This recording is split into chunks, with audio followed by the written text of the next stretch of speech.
It's good to know that you're still with us on Good Morning Nigeria today. And to set the tone for today's conversation, which is on skills acquisition for sustainable youth development, let's bring in Joseph Osen, who has a background report.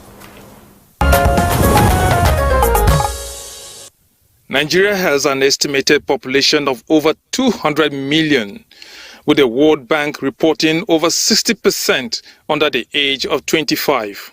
If well utilized, the young, energetic and mobile productive force can propel the nation to sustainable economic development.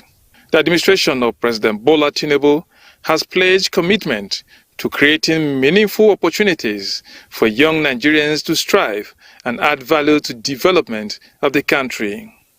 The enactment of the Student Loan Act and plan to explore the digital space to generate 1 million new jobs in the digital economy are steps taken so far by the government to kickstart the process.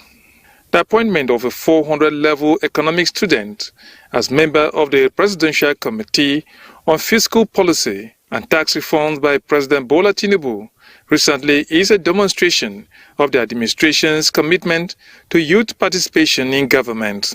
Furthermore, the planned initiative to strengthen macro, small and medium-sized enterprises and the informal sector with 125 billion naira between July 2023 to March 2024 is another set goal towards youth empowerment. But to have a more efficient impact in youth development, experts are advocating adoption of green skills, which compasses knowledge, abilities, values, and attitudes needed to live in, develop, and support a sustainable and resource-efficient society. Skills in the areas such as renewable energy, waste management, water conservation, sustainable agriculture, and environmental protection are pinpointed as healthy opportunities. Over the years, the National Directorate of Employment, established in 1986, has had the mandate to link youth with jobs and help them with needed vocational skills to be entrepreneurs. On the other hand, the National Productivity Center assists with the productivity skills to enable growth and sustainable development. Both agencies and other related offices will have to play critical roles in aiding the youth develop self and add value to the nation's productivity on all fronts. On Good Morning Nigeria today, guests will share perspectives on skills for sustainable development. All right, Joseph Otseng giving us the background report to set a tone for our conversation. And we have our guests right here in the studio. And let me begin the introductions. We have Chief Obinna Nwaka, who is the Director General, Committee of Youth on Mobilization and Sensitization, CYMS. Chief Nwaka, thank you very much for joining us. Thank you very much. Also in the studio here with us is Dr. Nero Oyekale, Executive Director, Commit Technology and Consult Limited, and he's a consultant to ILO on development of African youths for decent jobs. Dr. Oyekale, thank you very much for joining us. Good morning, Nigerians. Thank you very much. And stay with us here in the studio is Brigadier General Mohammed Danjuma Yusuf, former Acting Director of Development, Department of Research and Development, Defense Headquarters. Good morning and welcome to the show. Yeah, good morning once again. I'm the Chairman and Chief Executive Officer of Youth and Public Safety Awareness Initiative too. Oh, great. It's an NGO. And that's more reason why you're here this morning. Thank you. Great, sir. All right, we're going to add that to your title. And via Zoom from Lafia, Nasarawa State, we are expecting to have Ibrahim Adamu Abdullahi, former Speaker, Children's Parliament. He will be joining us in the course of today's program. All right, gentlemen, you're welcome to the program. Claire. All right, let's begin by giving perspectives to what we're, discussing. 2023 is International Youth Day, and the global theme is green skills for sustainable world. And I'd just like to begin with the consultant to ILO. What exactly do we mean by green skills? Green skills are skills that actually required to be effective and relevant to course of actions, operations, production, living and advancement in the digital world. And when you talk of these skills, yes, they may seem to be common, but the approach to which Nigeria are actually acquiring these skills are lopsided, let me put it that way. There has always been good intentions. There has always been good policy, and the problem has always been doing it the right way. And when you talk of skills today, skill is universal, and nobody, no country will be able to survive, will be able to stem unemployment, this insecurity resulting from inability of the youth to be gainfully engaged without looking at what is operational, what is available globally, and bring that standard to dealing with the situation in Nigeria. Let me give an instance. During the background to this discussion, the presenter, the guy, raised a lot of issues that, sincerely speaking, if we want to go into it, the time may not be enough. But one particular one that strikes my mind most is that the provision of opportunities that this government has laid bare right from May 29, when Mr. President was sworn in. He said, I want to create jobs. I want to empower the youth. Right? But my question is, creating jobs for who? If the jobs that will be created will be jobs of yesteryears, yes, I don't have any fear in that. But for digital skills to be provided for Nigerians, sincerely speaking, with the state of things in this country, those jobs will actually go to foreigners. Why is it youth specific? Youth specific because, sincerely speaking, the future of Nigeria, is in the youth. And all the problems we are encountering today, from insurgencies to banditry to any kind of social menace you may think of, we're coming from the youth. Okay. And you wouldn't blame them after spending about 14 to 17 years in school, and the school is not actually preparing them or has prepared them for the jobs of today. Okay. What is the, okay. Okay, we'll pause it there because you're going to talk more, as we make progress, right? And of course, you're talking about, employable skills. Yep. Because we churn out graduates every year, most of whom are not employable based on the fact that they were not prepared in the school for entrepreneurship,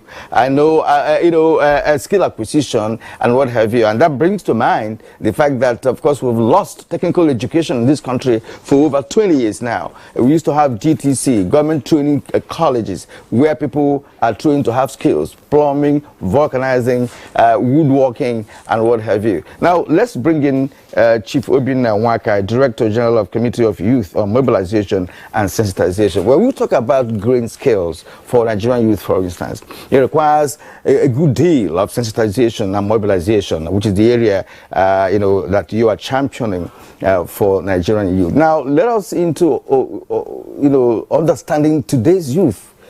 Because there are certain things that we see happen, we see youths do. And what calls for question is whether these youths are sensitized or mobilized. Give us a clue of what you do as the chairman of this committee on mobilization and sensitization, because it is key to even revealing to the youths what green skills are all about. Okay, thank you very much. Good morning, Nigeria, for having me in your studio. And I also want to utilize this wonderful medium to congratulate Nigerian youth on the occasion of the 2023 International Youth Day. As we observe it, just 2 or 3 days ago, I think when I was felicitating with Nigerian youth on this occasion, one thing that I urge them is while they are at home, as a result of unemployment, they to also utilize that medium to acquire a skill. Because one of the things that is affecting young people so far, they say they are not employable as a result of the years they have spent at home, is because they have not utilized that medium to acquire one skill. And at the end of the day, it makes them redundant. You can even imagine this process of screening and all those things. You come to realize that there are some people, they feel that because they study in Harvard University, even if you studied at Harvard University, it is not an achievement compared to someone that studied University of Nigeria and Nsukka and have worked and have served and also engaged in one skill or the other.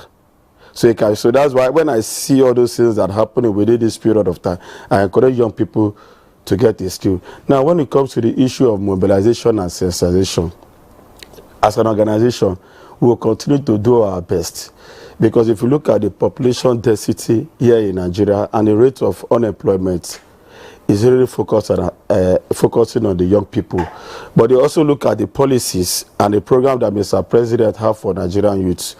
If well implemented, is going to have go a long way to ensure that we have higher level of reduction of unemployment. What of the policies of previous administrations for youth? Because there's no government since 1999 that didn't have a Ministry of Youth Development. So what about the policies of those the previous governments? How did they impact on Nigerian youth? And when you talk about mobilization and sensitization, what is the strategy? Are you reaching out to Nigerian youth? Now, yes, we are reaching out, but let me tell you, when it comes to the policy, coming up with policy is not the challenge, but implementation of the policy is the key factor. Then when it comes to the areas of implementation, do you have the right people who have that expertise, that knowledge, the passion to assist in the implementation of this policy? That is the key fundamental. If you look at one of the policies at the avenue where Mr. President analyzed to reduce unemployment in Nigeria, especially our youth corpus, reformation of NYSC. What is the reformation of NYSC? Is direct engagement when it comes to entrepreneurship and empowerment. If you are a copper, for instance, you can be attached to an industrial making machine firm, an AC production firm or servicing firm. So from that, after learning, the firm will automatically engage you after your 1 year entrepreneurship or NYSC service with them. These are the things that we've not been having over the time. I served in Nasarawa State. The skills that I was even forced to go and learn baking and all those things because it wasn't my passion. It wasn't my passion. They would just come up with a different kind of skills because they have collected money those days. They have consultants that really want to come and impact knowledge in the NYSC camp. But did they ask the corpus, which skills do you have passion in engaging into? So these are the skills that Mr. President is talking about. It's not just soap making, bead making, and all those AKX skills that we used to do during our days. They are talking about a real engagement. If you want to embark on AC production, servicing, welder, and all those things, they will engage you into a qualified firm. A firm whereby they will give you a consecutive 1 year training. Then after the 1 year training, they have no other option than to employ you. And there is an avenue and there is opportunity whereby the federal government will also intervene to ensure that those same firms, they are being empowered. Is it resources? Is it facilities?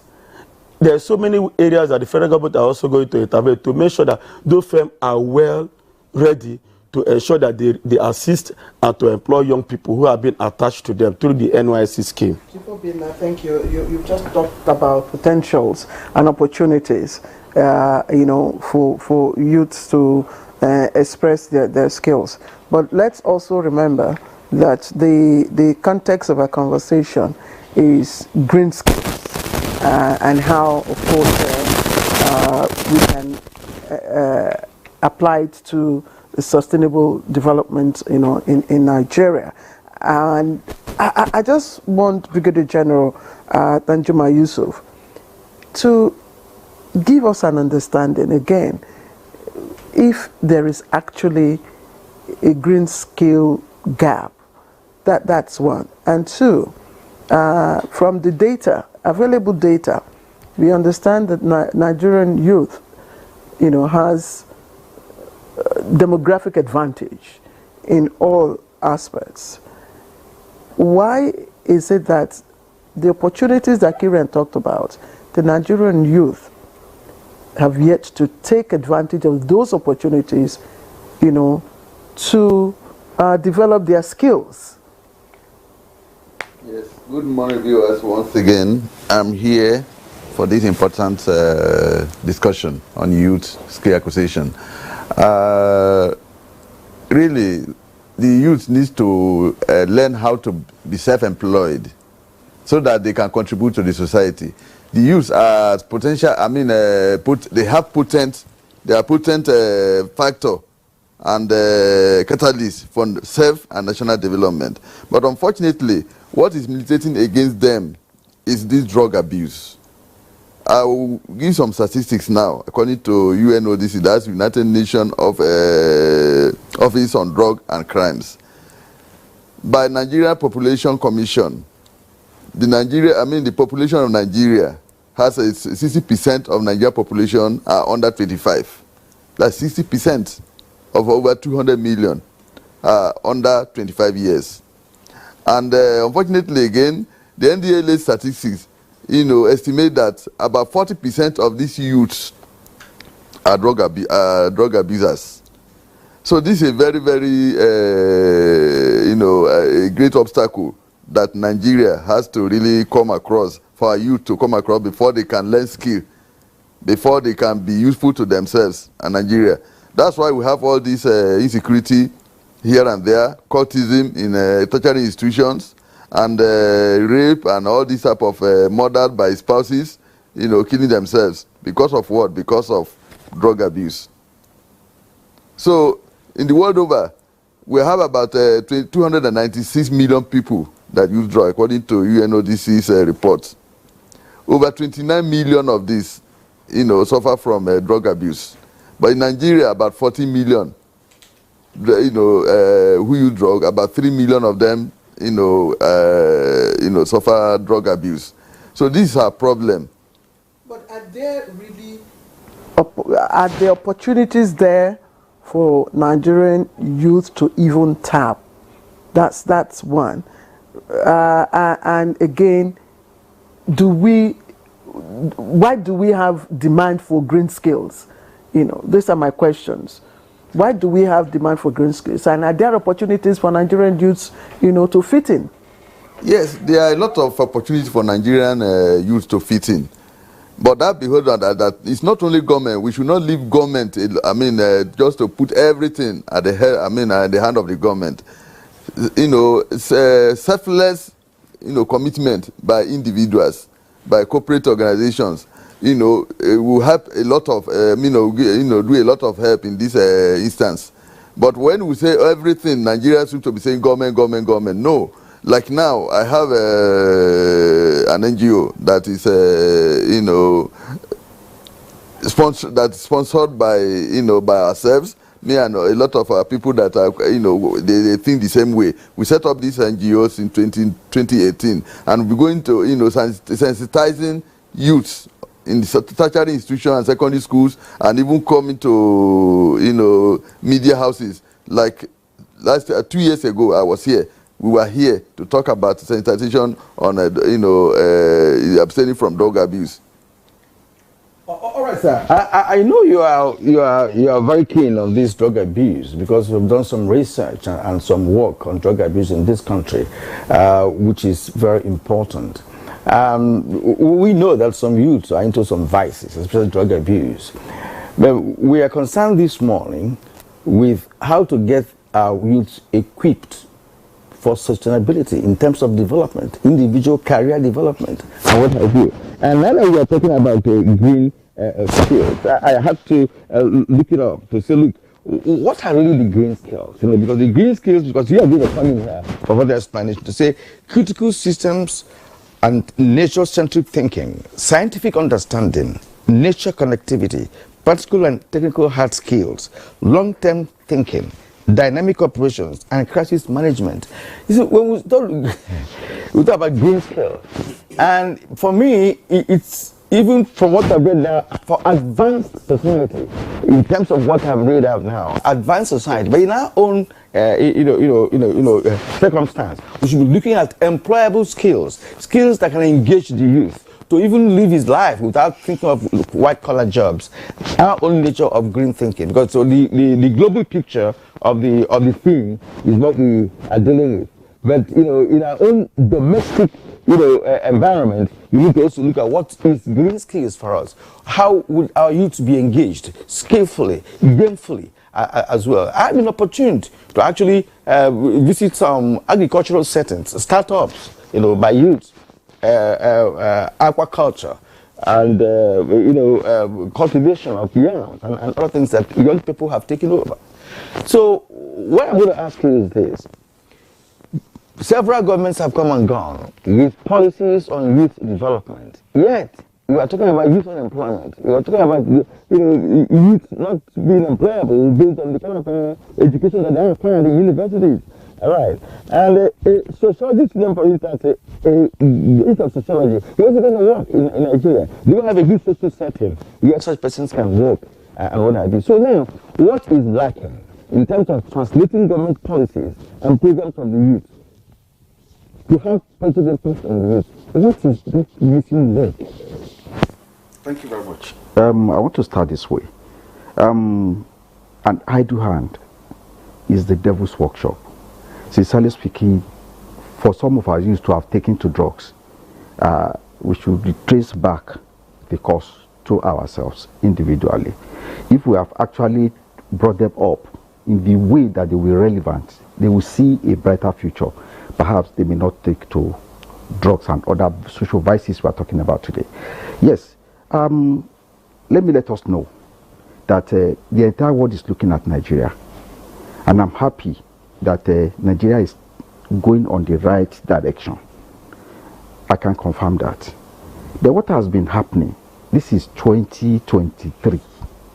How many years into the new millennium? We are already 22 years backward. That is the fact. Come of it, global skill shortage is over 54% as we speak. What does that mean? Like in countries like Japan, out of every 100 vacancies, 88 must come from outside Japan. 88. Japan will only be able to place 12. In America, over 69% skill shortage, meaning that over 69 people out of 100 must come from outside. Go to Britain, the same story. And there's nowhere again that this country will want to turn to, rather than to turn to Africa. And when you talk of Africa, you talk of Nigeria. But what is the problem? I tell people, an average Nigerian youth is not supposed to be wandering on the streets if we have actually taken care of them. So what are the skills that we need now? One, digital literacy. Digital literacy is the criterion for employment in 160 countries. But as at this moment, I stand to be corrected. No institution of higher learning is graduating anybody into the labor market with the minimum requirement for employment.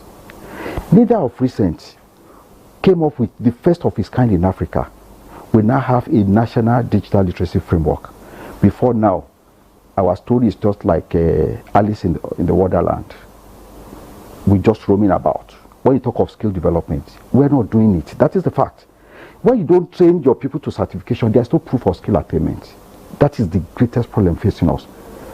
So now, apart from digital literacy, one, then everybody needs the communication skills. Communication, collaboration, creativity, and critical thinking to be able to cope with this world. And whether you are going to work for somebody or you are working for yourself, you need to be entrepreneurial and enterprising. Then the program, the document, this framework that NIDA just designed, sincerely speaking, will lead Nigerians to the entry point of his or her own career path. Look at it. This is NTA, right? an average person, apart from digital literacy, the communication skills, the entrepreneurship and small business, needs to be on Adobe, for instance, the Photoshop, Illustrator, InDesign, Premiere Pro, Flash, Dreamweaver, and so on and so forth. For an engineer, you go into the entry level, into the likes of Autodesk, the AutoCAD, Illustrator, 3D Max Maya Fusion. What of our teachers? How many of our teachers can actually teach with technology? With this framework, our teachers will be able to be led into the 8 skills they need. 1, digital literacy, 21st century learning design, Make Code, Minecraft, OneNote, Office of History, and Windows. All these must be attained at certification level. Without certification, there's no proof of skill attainment. What will Nigerians be showing to the rest of the world? If you are asked now, okay, America needs 1 million, whatever, skillful hands. What skills from the way we've been doing about this capacity development? Thank you. And I read, somewhere that despite the various opportunities given to Nigerian youth in the petroleum, engineering sector, very few are taking up that challenge, so we would also like to find out, but before that, let me welcome Ibrahim Adamu Abdullahi.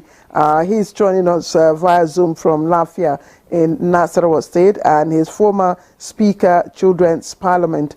Honorable Speaker, let me welcome you to Good Morning Nigeria. Thank you for joining us.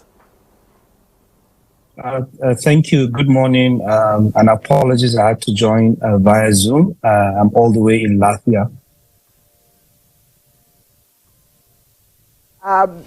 We hear that Nigerian youth specifically, I mean, doing very well in terms of technology, utilization all over the world.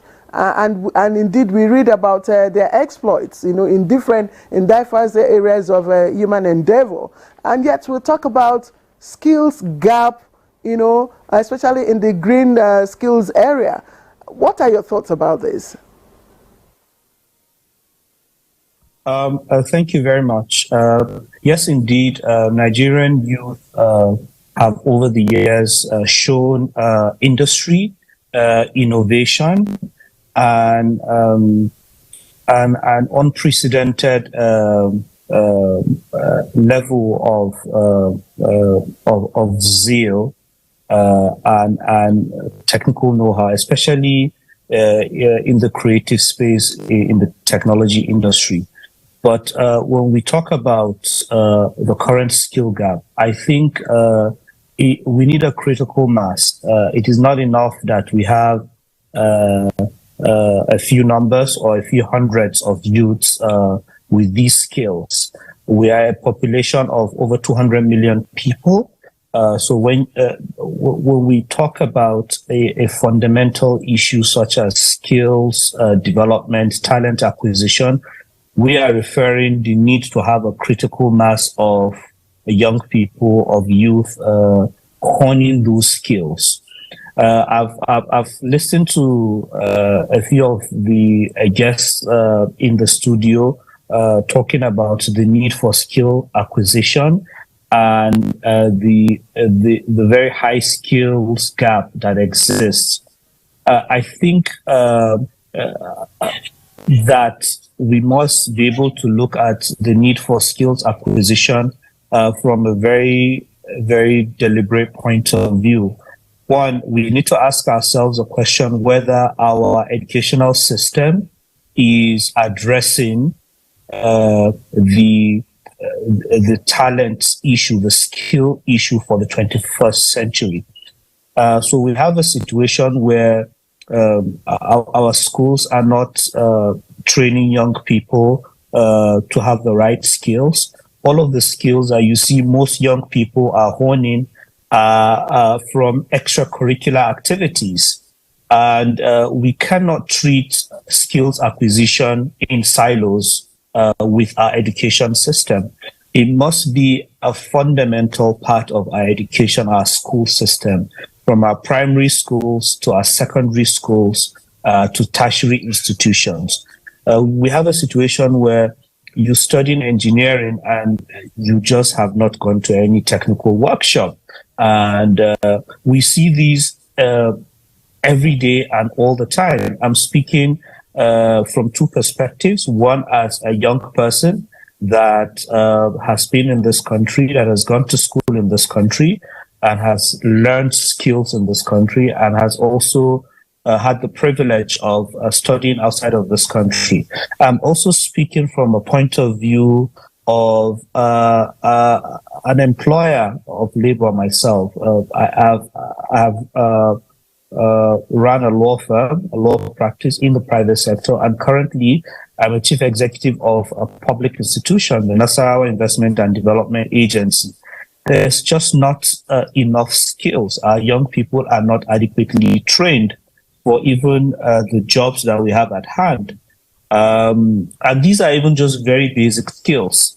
So we need to rethink, we need to reset our educational system. There is no way that we will allow just agencies, for instance, like the NITDA and the likes, to be the ones responsible for training and retraining and equipping Nigerian youth for the skills needed for today's workforce. We've got to go back to our schools.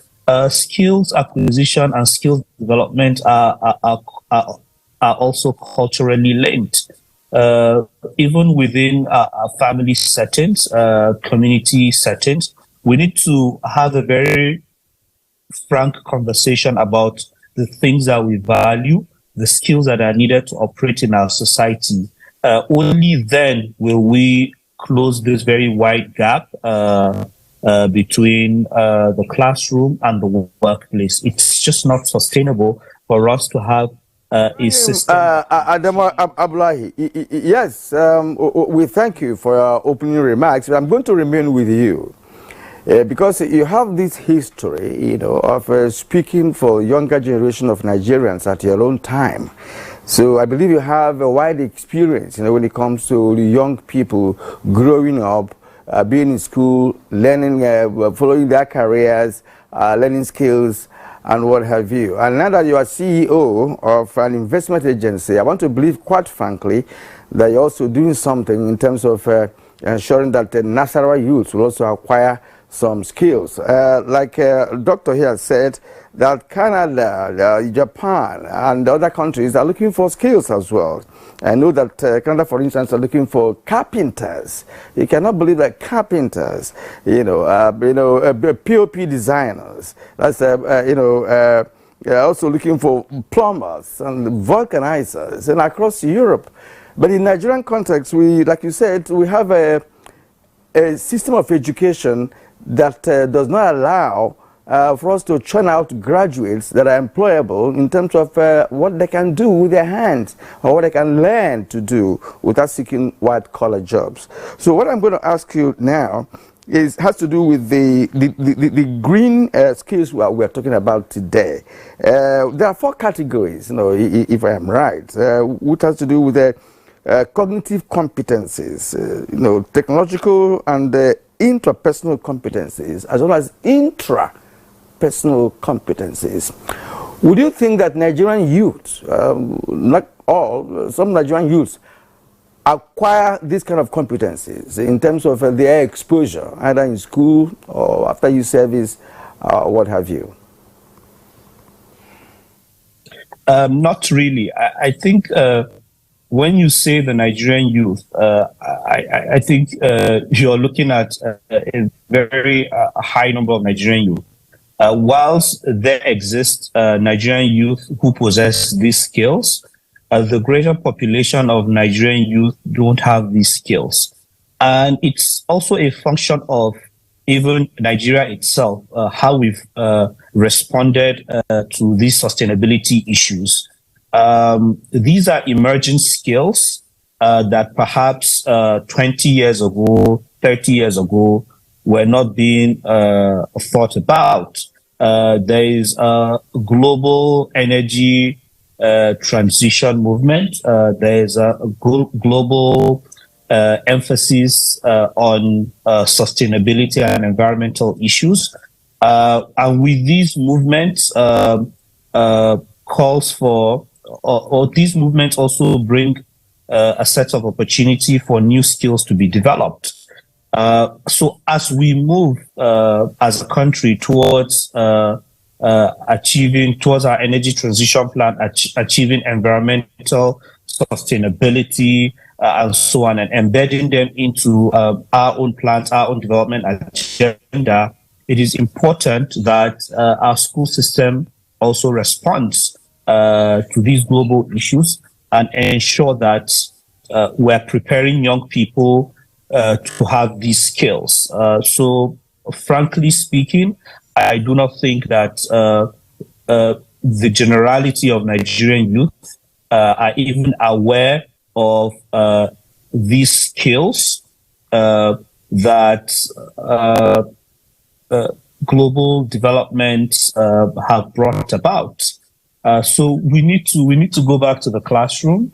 We need to go back to the drawing board, and as we, as policymakers, think through what our energy transition plan, our environmental sustainability framework will be, we also need to think about how do we churn out the skills from our school systems.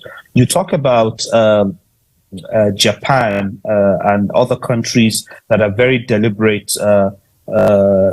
with skills acquisition. It is important to also acknowledge that some state governments, subnational in Nigeria, have made quite modest efforts to build skills acquisition centers and ensure that these skills acquisition centers are accessible by young people from different backgrounds. In Nasarawa State, for instance, the governor has been very deliberate on skills acquisition. The governor recently established a skills acquisition center with very modern facilities here in Lafia, and by extension, other parts of the state will benefit from this. The State University also has recently established a faculty of engineering that is supposed to be very well equipped with modern technology, just so that young people who go through these institutions actually own the skills that are needed in the job market, that are needed in today's economy. Thank you, Honorable Speaker, former Speaker, Children's Parliament, Ibrahim Adamu Abdullahi. We'll return to you in a short while. Let's come back to the studio. Chief Obinna Nwaka, and I'm just going to ask the latest data from NBS, indicates that, of course, Nigeria is making, progress in terms of internet, penetration in Nigeria, about 50%, if not more than that. And Nigerian youths are one of the most active on the internet. I don't know. I mean, Dr. Oyekale is nodding his head, are the most active. So I want to ask you, are there specific areas, specific fields, where these green skills are needed and are lacking now? Okay, yes, thank you. The green skills is very essential in our modern world today. And if you look at these skills, what it also tends to address the issue of climate change. Even now that we are facing fuel hike and all those things, if we have been involving ourselves, engaging the young people to be part of this global advantage, electric vehicle, solar, and all those things, I don't think we'll be talking about fuel subsidy and all those things. It will automatically address those challenges. Now, when it talks about the climate change and environment, you can even recall that even this period of time, we have peace in our environment. The environment is not even conducive. The noise have reduced because of generator sound carbon monoxide and all those things. So these skills tend to address all these issues. If you are using solar in your house, will you be having an issue of inhaling carbon monoxide as a result of powering of your generator? No. If you're using an electric vehicle, will you have all these challenges of queuing in the filling station and all those things? So these are the issues that these green skills come to address. But one thing about a United Nations through the Department of Economic and Social Affairs is they take advantage of all these things. And when they elect a team that is going to be a global one, some other nations, they key into it, they take advantage of it and look at areas whereby they can quickly implement some of this resolution or policies that may come out from it. Last year, we discussed about a particular team. What is Africans doing about it or Nigerians doing about it? Now we have talked about a modern team that other nations of the world that have utilized it to create a lot of employment. Now, if you look at the prosperity or the estimation of this team started at creating like 100 million jobs in the next years, let's say 2030. That this team, if properly utilized, is going to create over 100 million jobs. Now, look at 100 million jobs. How are they going to create it? Now, the government also have a role to play, investing in our technical institutions. How many technical institutions do we have in Nigeria? Every time the NUC, they are approving university of this, what can those universities impact in the life of young people? And you look at, but we must be very strategic. Yeah. If we are to achieve sustainable development, we must be very strategic in the application of these green skills when we do have them. Not just like, following the bandwagon because developed countries are doing this and doing this. We must have, areas that we want to apply these skills for sustainable development in line with government programs, projects, and objectives. I don't know if you are right. No, it is possible. When they talk about all these skills, it's not possible if you want to achieve a result. You cannot go into all these programs. You look at one or two that is viable, that is going to contribute to the nation building as well, and also impact to the life of young people. That is very easy for them. No, there's some certain skill that require steps before they can actually understand it properly.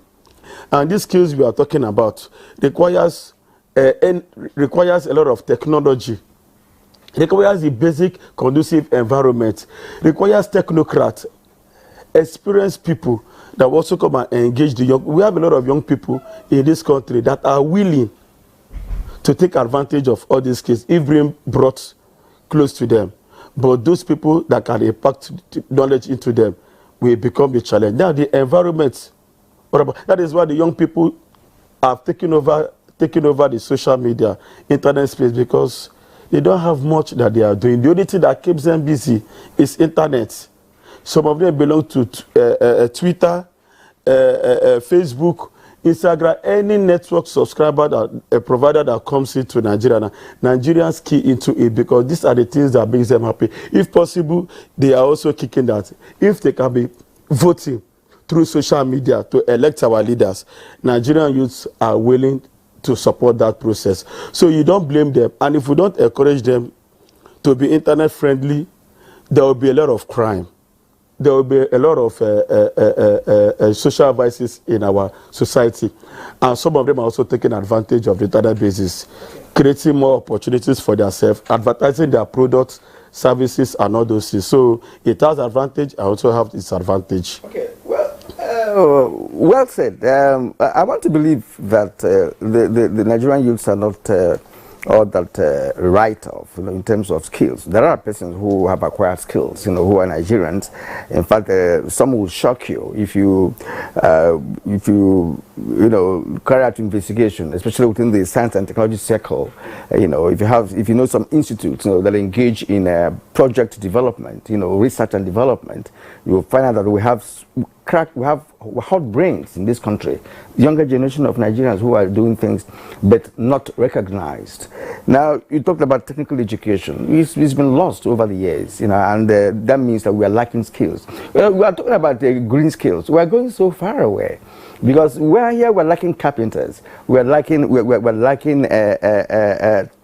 tilers, because some of us had experience building, and we engage people from Niger, Benin Republic. They are known to be good in tiling. Some are in POP, and these are not Nigerians. These are basic skills that we need to have, because without these skills, you can't even live in your house, because you have to have a plumber, for instance, to maintain your water system in the house and water. So we are even lacking in those ones. And we're talking about green skills, which is an advanced kind of skill. Advanced kind of skill that we're talking about, which you can find in places like South Korea, or Japan. These are people who embraced 5G since 2014. Yes. We're talking about 5G. It was yesterday, but 5G was exposed in 2014 at the University of Hebrew University in Jerusalem.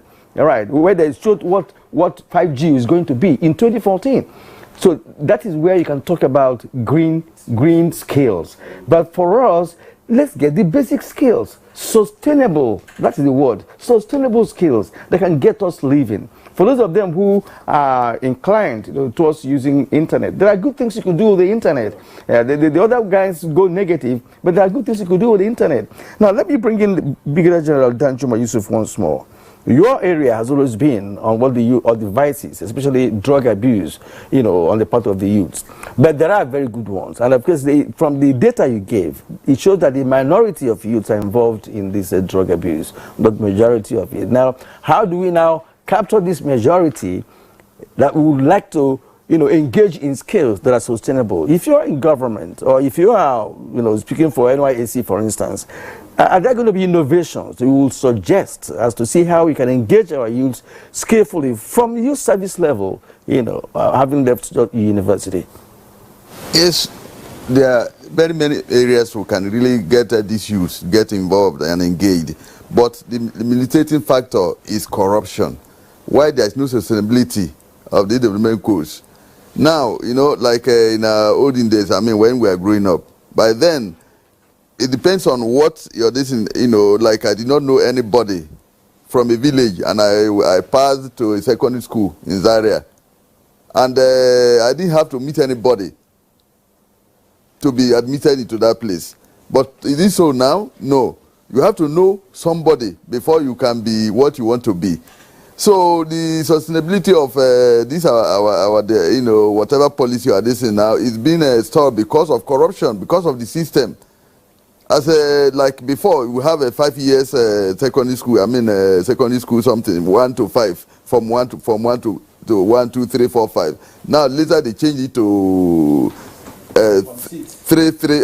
6 in primary school, 3, and then university maybe 4 or 3 or 4 or whatever. Why? Because of this, to acquire skill acquisition.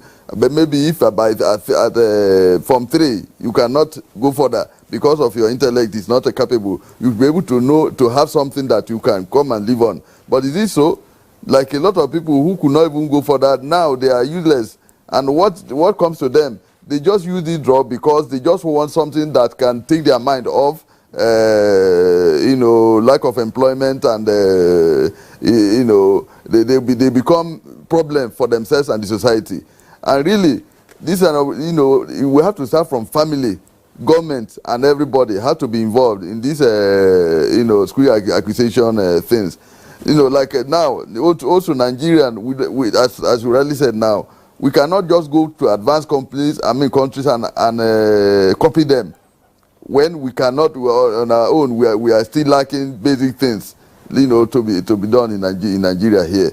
So that's what I feel that we have the potentials. Our youth are very, very clever, are very, very agile, but unfortunately there is no environment that that can encourage them. Something he just said, Claire, that has to do with he talked about school. Look, those days I attended my first secondary school, the Colliery Comprehensive Secondary School. The comprehensive component of that school then was that we have woodwork, we have metal work, we have plumbing. So if at class 3 you could not have, well, what the green skill called a cognitive competence. You can now divert into woodwork, which is carpentry. You can divert into metal work, which is welding and what have you. At secondary school level. But at secondary school level these days, we don't have such arrangement. Stay with Brigadier General Usman. Yes, sorry, Danjuma Yusuf. Because the former speaker, from Lafia, gave us a nexus between skills gap and family values. By implication, he means probably that a gap exists in the kind of orientation that our youths get, from the family. So, what can parents do, to bridge this gap? What can parents and governments do to bridge this, values, or to bridge this skills gap and moral values? I think parents and the government and the system entirely they have a lot of ways of bridging this gap.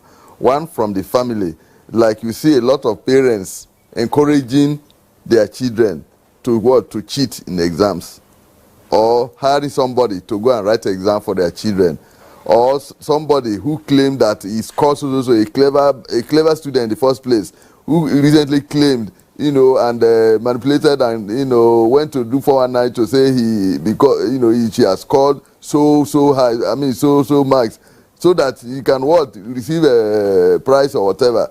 Then the parents are even supporting him or her. So that's where the parents come in. Like when we are growing up, as Mr. Kerion said, your parents will tell you, if you did something wrong, they will tell you that no, this is wrong. And then the government too, will not even look at who you are before you benefit from the policy. As I told you now about my education and this, it is if you are good, you are good. So I think the parents and the system and the government, they have a lot of things to do to bring back the glory of Nigeria. Like now, public schools are nothing to write home about. Instead, the government, and our politicians send their children to schools abroad and this. And when they unfortunately, like the drug I'm saying now, when they go abroad, they become drug addicts. We will take a short break because again, I know you are alluding to the story of the young girl who falsified her her jam results, and now we know that when the truth came out, social media was agog. People were even against some of the measures that jam was about to take, and some are asking for. So that kind of system where reward, is not given for good work, and punishment is not served, as a form of deterrent. How does that encourage skills acquisition? How does that encourage the youth, to acquire skills? But we will come back and you will respond to this. We'll just take a short break. You're watching Good Morning Nigeria, and we're looking at green skills for sustainable development and how we can develop Nigerian youths can also acquire some of these developing skills.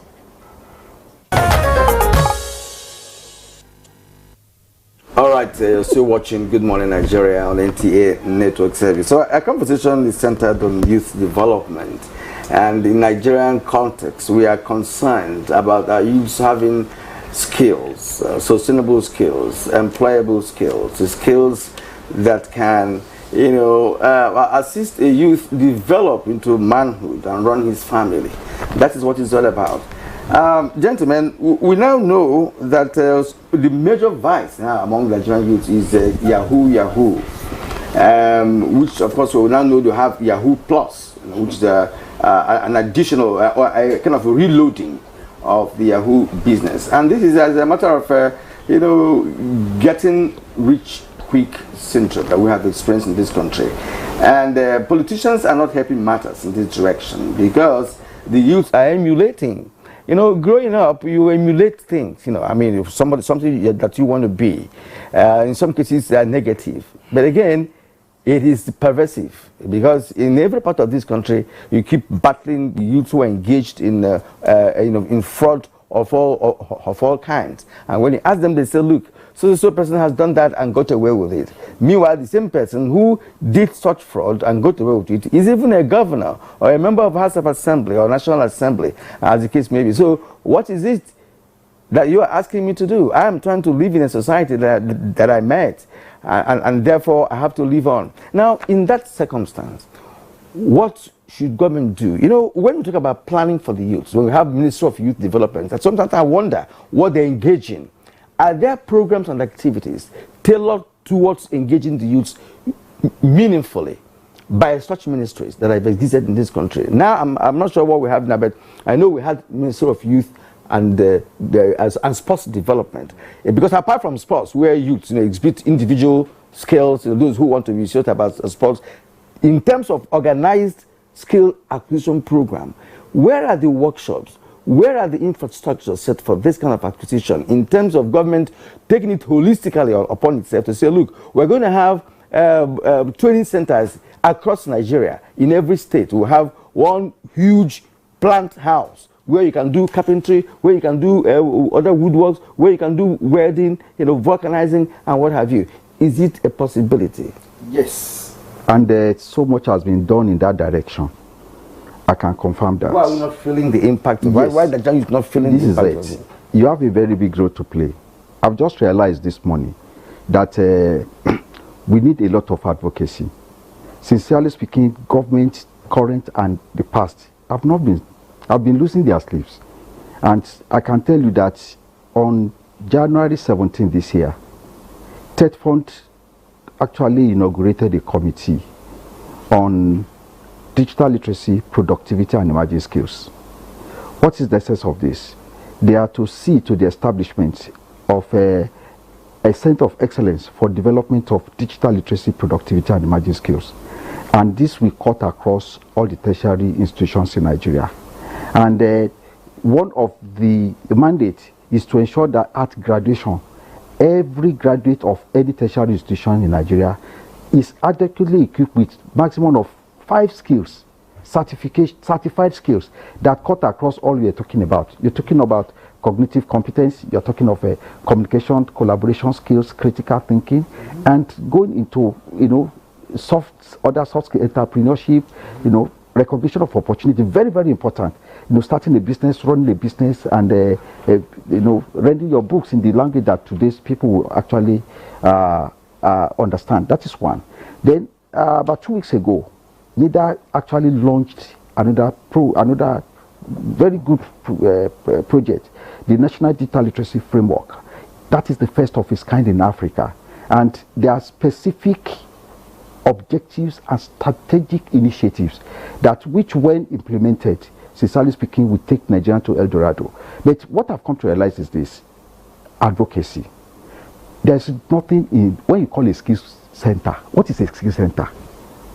Yeah, right? The skill center of yesteryears is no longer the skill center of today. If you have a skill center without a certification pathway, it's just an ordinary building that is bound to. It's just an ordinary building without a certification platform. Mm-hmm. Skills must be taken to certification now. Excuse me, sir. When you say certification, yes, does it mean that after the acquisition of the skill, you get a certificate? Okay, thank you very much. Not that. Is that help? Please clarify. Okay, let me clarify. You see, you know what? Skill is now universal. You've been complaining about it. You said Canada needs carpenters. They need plumbers. But not plumbers or carpenters without proof of skill attainment that is globally recognized. That is it. You see, how do you get that? I'm coming to that. You see, we have one, a CATC, Certificate Authorized Testing Center, for instance. This platform is to certify everybody on the surface of the earth, so that you have this certificate or these skills certified by them. We tell anybody in the world that your skill is equivalent to any skill obtained or attained any other place in the world. How do they put you to test? to be able to determine that at least when a Nigerian young girl. You write certification exams. For instance, let me give you an instance now. So all of those who can't write exams, there are people who can't write exams, but who have skills. Thank you very much. You see, we're talking of skills, sustainable skills, right? What do you look at for? One, for anybody to be trained today, that person must be able to read and write, right? Sincerely yours, must be able to read and write. You see, we cannot take care of everybody, and that is why we have this SIF, something called SIF, right? That when you train some people here, you engage them to enable them to know whether they're able to cope with the next line of engagement or training. So when you talk of certification, certification is the proof of skill attainment that is globally recognized. Sir, please, I'm not putting you on the spot, but see, this has to be explained out. Because in Indonesia, I saw welders who are welding aircraft. I interviewed them. They never went to school. They don't write. But sorry, sir. And one of them said that he doesn't just do welding for aircraft, that he does under the sea welding. Yes. So I don't know. I want you to understand that many Nigerians are illiterate, to be honest with you, and perhaps majority, and they have skills. Let me address they cannot write. Let me address they that. cannot read. Let me address that. No, let me address that. Let me address that. You see, we have this national skill qualification framework. That is one. That is to certified artisans. But when we are talking of people that have gone to school, actually, right? Even the artisan, at a point in time, they have to come to a level where they have to take to this universal skill attainment, right? You talk of Canada. Canada will not import anybody from Nigeria without a proof of skill that this person can do this. And how do you attain that? I said skill is universal. For instance, now when you talk of AutoCAD, AutoCAD is global. There is one certification for it. If you have it here, you have the same competence with any other person on the surface of the earth. When you talk of IC3 digital literacy, for instance, which is the criterion for employment in 160 countries, it is universal. So it is this universality that we need to work with, and that is what an organization like NITDA has actually gone into with this their national digital literacy framework. Dr. Ekade, you just talked about NITDA, and we will come to that because we are running out of time, really. But I want to just bear that in mind. We want to look at what agencies like NITDA are also doing, to create the opportunities for skills development, youth skills development. But let me bring in the former speaker, Ibrahim Adamu Abdullahi, and I like the point where you linked skills acquisition to family values. I don't know if Ibrahim Adamu is still with us, to skills value, and indeed many people will agree with you that the first step to bridging the skills gap actually starts from the home. A home where if a child gets the wrong orientation or false orientation from the home, it is bound to reflect in other aspects of his life, whether you give him no matter the opportunities you present to that particular child, he already had the wrong orientation from the home, and that will it will go through in the different aspects of his life. So also is a system where one is not punished for misdemeanor or any criminal action. He or she gets away with it. That system is also flawed. So how do we begin to address this kind of system such that the youth understand that, look, there is dignity in hard work, there's dignity in labor, and that we begin to explore the possibilities that are open there for us to acquire these skills? Thank you very much. I mean, when we say the family is very important, you have to also look at what is the makeup of the family. It's the parents and the children themselves.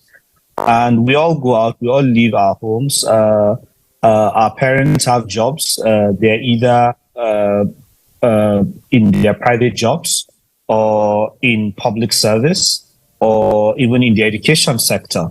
So even the people who administer our schools, our policy makers, all exist within a family setting. So once, as a society, we have a consensus and agree that these skills are important and we must teach, we must catch them young. We must teach our children at home. We must reorient our immediate communities on the need to make sure that we advance these skills in our children. And then when we go back to our workplace, we ensure that as policymakers, for instance, we push for policies that encourage and enable us as a society to develop the skills of young people. And when we go to schools, as teachers, we ensure that we actually teach those skills, or we encourage the teaching of those skills. So you see, it's a culture making is not to parents alone, but I mean, parents also have jobs. They're also individuals. So it's a no-brainer. And I think that once there is a consensus by all of us as a society, so both in terms of at home with children, where we parents are also members of Parent Teachers Association, and that's usually a very influential making of any school. We can begin to implement. So the issue is that we think about we think about solutions to our problems, but we don't push for those solutions to be implemented. So we need to move from mere talking to action, starting from the family. Ibrahim, just the last one to you from me. I'm also wondering how we can harness, the social media friendly youths, who utilize the cyberspace, for other things other than skills development. How do we harness these talents? So there are many ways. I see a lot of creative young people with energy on the internet. So you just have to realize the power of the internet. It's just such a powerful tool, and young people have access to it.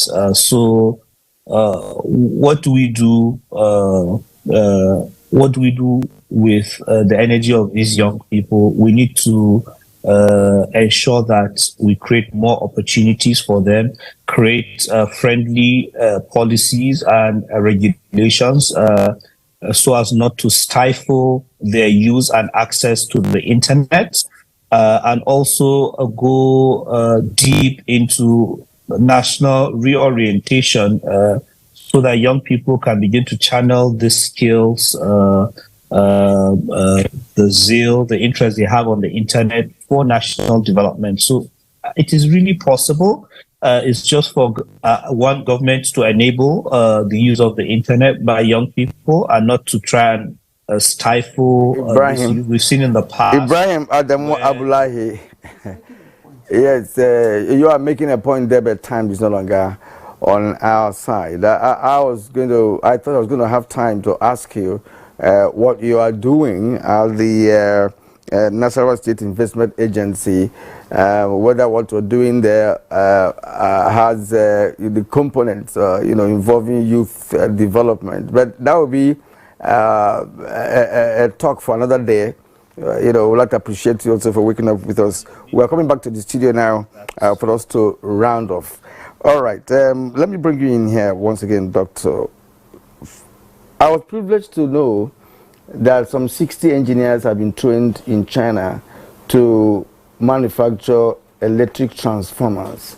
And the majority of those 60 engineers are youths who are already employed. Now they have skills. And we don't have the plant. Of course, you know what I mean by the infrastructure. But these youths can manufacture electric transformer from scratch to finish. But they don't have the infrastructure to do that.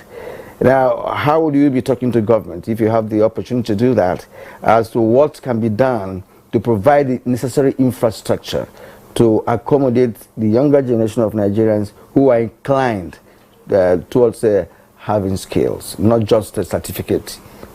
Thank you very much. Yes, I just sounded it that the government is taking the right steps, not only to cater for the needs of these 60 engineers, but for by 2030 we should be talking of about 100 million Nigerians that must have been adequately equipped to relevant skills that will enable them to scale above the poverty line. Remember that.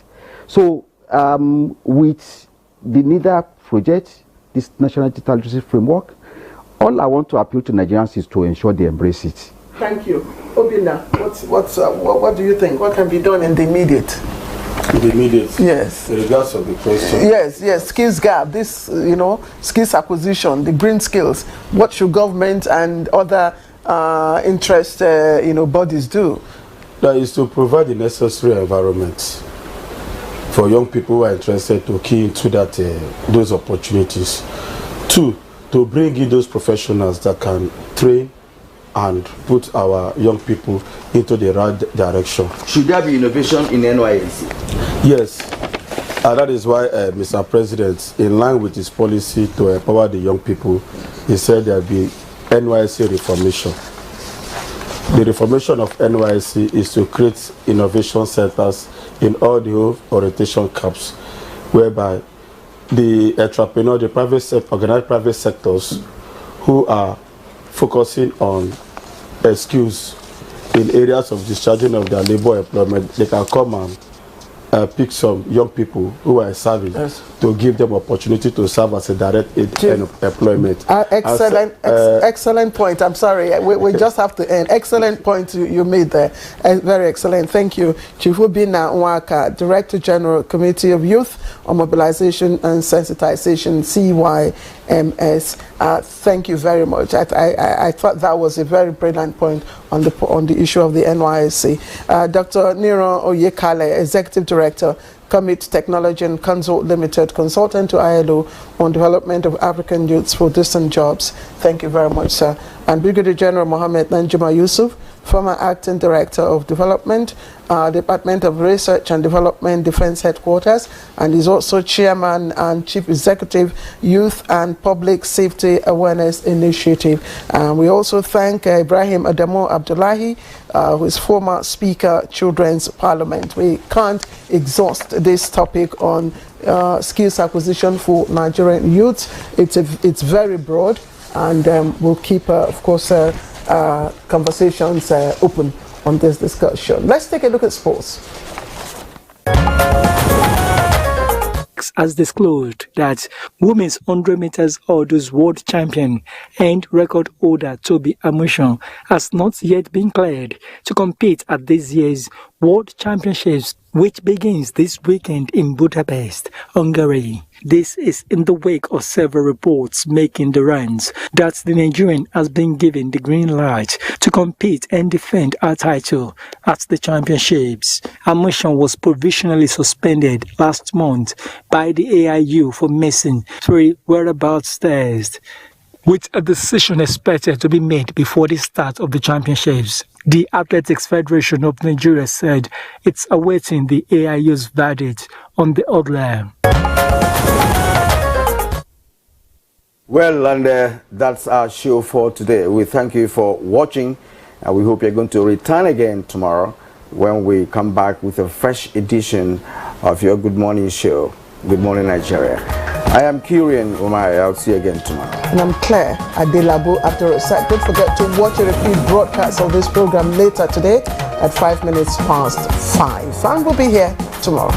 Bye-bye.